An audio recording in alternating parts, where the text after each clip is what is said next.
In case you missed it, Nvidia Corporation shares surged 8% Wednesday after CEO Jensen Huang said that the chipmaker is seeing incredible demand. Huang said at Goldman Sachs Communacopia and Technology Conference on Wednesday that everything is sold out as customers clamor for Nvidia structure to support artificial intelligence.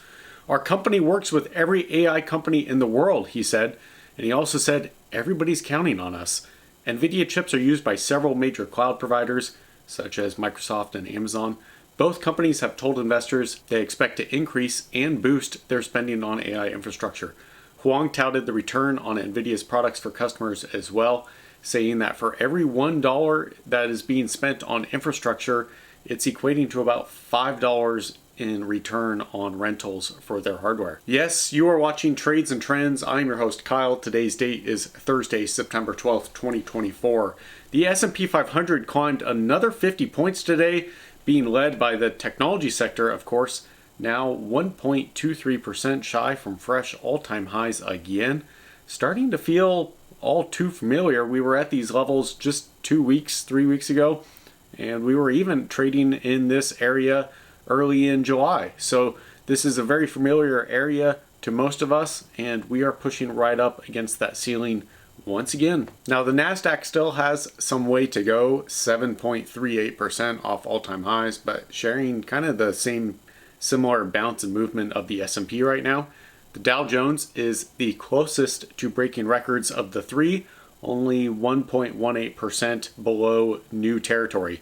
Gold has made new all-time highs today, now sitting at $2,558 per ounce. Bitcoin hanging on for the moment in the 58,000 territory, but leaning more towards recent lows more so than looking towards the sky. Consistently seeing lower lows with Bitcoin and lower highs within the crypto space still. A lot of these pending all-time highs will, without a doubt, depend on the Fed's interest rate decision that will take place next Wednesday, and markets might not react too positively if we receive either too little of a cut and possibly even too much of a cut. Other interesting news today is that ChatGPT maker OpenAI has announced its next major product release. It's a generative AI model codenamed Strawberry and officially called OpenAI O1, or not 0101. To be more precise, O1 is actually a family of models. 2 are available Thursday in ChatGPT and via OpenAI's API. O1 Preview and O1 Mini, a smaller, more efficient model aimed at code generation. Basically what this new product that they're releasing is ChatGPT similar AI, but with the capability of self-correction.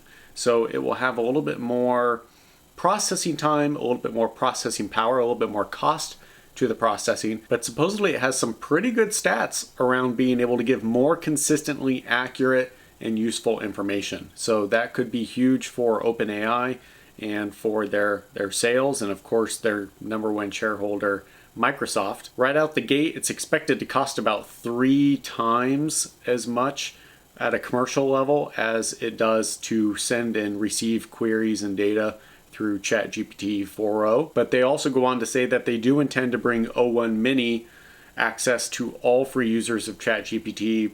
They just haven't set a release date for that. So something to look forward to if you're an OpenAI ChatGPT user. I use it quite a bit myself. I'm not a paid customer of them at the moment. I was for a while, and I just felt like I wasn't quite fully utilizing it enough to justify the $20 a month, I believe it was. But I do use it a lot for my spreadsheet formulas and different little kind of theoretical questions here and there.